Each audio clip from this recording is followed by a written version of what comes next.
Bwana ndugu yangu, mimi nimekuja na shida, nataka unikopeshe shilingi 10,000. Yaani sio kwamba nacheka, yaani labda nakukejeli. Umeona bwana? Kwa sababu unajua sisi wa bwana wa Tanzania tulivyo. Yaani tuna mambo ya ajabu sana. Yaani mtu ukiwa na shida ndio unakumbuka kumbe kuna mwenzio. Hasa ndugu yangu siku zote hata kutembeleana. Leo umekuja ndugu yangu ananiambia una shida kweli? Sasa mbona kama unanisimanga tena ndugu yangu? Hakuna, sikusimangi, ila lazima ukweli wote wajue jamani. Sasa hebu niambie, unaweza ukanisaidia au inakuwaje? Umesema ni kuazime shilingi ngapi? 10,000. Ndugu yangu, mimi sio kwamba sipendi kukuazima. Umenielewa? Hata changamoto moja 10,000 wewe unaotaka. Mimi ndio hiyo tu ninaotegemea. Mimi nitakurudishia. Bwana sikiza ndugu yangu kwambie. Nakupa hii hela lakini mimi 10,000 yangu hailali. Uhakikishe muda huu kafanya harakati zako huko usiingia wapi uniletee ndugu yangu. Sababu mimi ndio hiyo. Tunasaidiana tu binadamu. Uhakika upo, mimi nitakurudishia baadaye. Uhakika upo.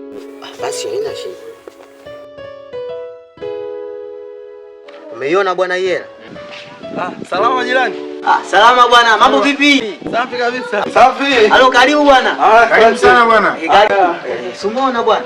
Wale wenzako kama hivi wanakuja nasalimia bwana. Lakini ila anyway. Haina shida. Sasa 10,000 bwana hii hapa. Ila uhakikishe irudi bwana. Shukrani sana ndugu yangu. Basi uhakika upo mimi. Haya.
Baba wewe. Hivi kuniweka muda wote kule nini sasa? Yaani mimi nakaa na kusubiria kwa sababu umeniambia kwamba mida hii utaleta mzigo wangu. Kwa nini sasa unakuwa hivyo? Mimi si nimekuamini ndugu yangu? Au mimi nimefanya makosa kukupa wewe mzigo wangu wewe? Kwa nini unafanya hivyo? Wewe umekuja pale ukaniambia ndugu yangu mimi nina shida, niazime 10,000, mimi nikakupa na nikakwambia kabisa bwana hela yangu mimi hailali. Sasa inakuwaje mpaka tunafuatana nyumbani? Sikiliza nikwambie, mimi sina ngoma ya kukaanga. Hivi unanielewa? Sina ngoma ya kukaanga. Nige hela yangu mimi niondoke. Maana naona wewe uvumilivu mimi umenishinda. Wewe unaongea nini mwanangu wewe? 10,000. Mimi nikuja kukuazima wewe shilingi 10,000. Jamani huyu mbaba manyonyo kweli yani. Yaani ina maana unakataa? Sikiliza nikwambie, usijizime data. Si umenielewa? Yaani mimi pesa yangu nikupe wewe, alafu unaniambia mimi eti sijakupa hela. Sikiliza bwana. Naomba pesa yangu. Naomba pesa yangu niondoke. Uvumilivu mimi umenishinda. Hivi unajua mimi pesa yangu unajua mimi nazitafuta kiasi gani? Hamna bwana. Wewe kaa fikiria vizuri utakuwa umenifananisha sio mimi. We. Sasa sikiliza nikwambie. Twende huko.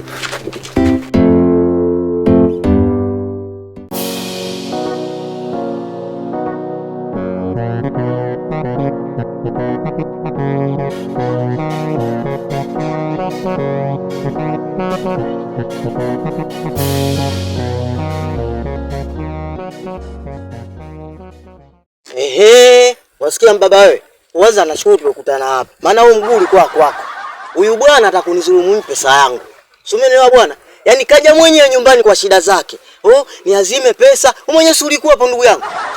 Mimi nikaamua nimwazime hela. Usi ndugu yangu. Sasa kwa nini anataka kunizulumu mimi? Mimi nilikuwepo? Usi ulikuwepo kipindi nampa huyu pesa? Si ndio ndugu yangu? Pesa? Mbona au mtakuwa mmenifananisha? Mimi mbona sihusiki na chochote? Si ndio hicho, hata mimi mwenyewe huyo nimemwambia kuwa sio mimi. Kaja kanadai kama hivyo anakuambia wewe. Hebu subiri kwanza. Kumbuka vizuri kwanza. Salama jirani. Salama bwana. Mambo vipi? Safi kabisa. Safi. Halo, karibu bwana. Karibu sana bwana. Sumeona bwana. Wale wenzako kama hivyo wanakuja nasalimia bwana. Lakini ila anyway. Haina shida. Sasa 10,000 bwana hii hapa. Ila uhakikishe irudi bwana. Shukrani sana ndugu yangu. Basi. Kumbe ni ndoto. Yaani hapo unazungumzia ndoto? Aisee, ndugu zangu naomba mnisamee sana bwana. Ndugu yangu naomba unisamee bwana. Kumbe ni ndoto bwana. Wewe unazingua babu. Yaani unakuja unaleta vurugu kumbe ndoto. Wewe unaota vipi?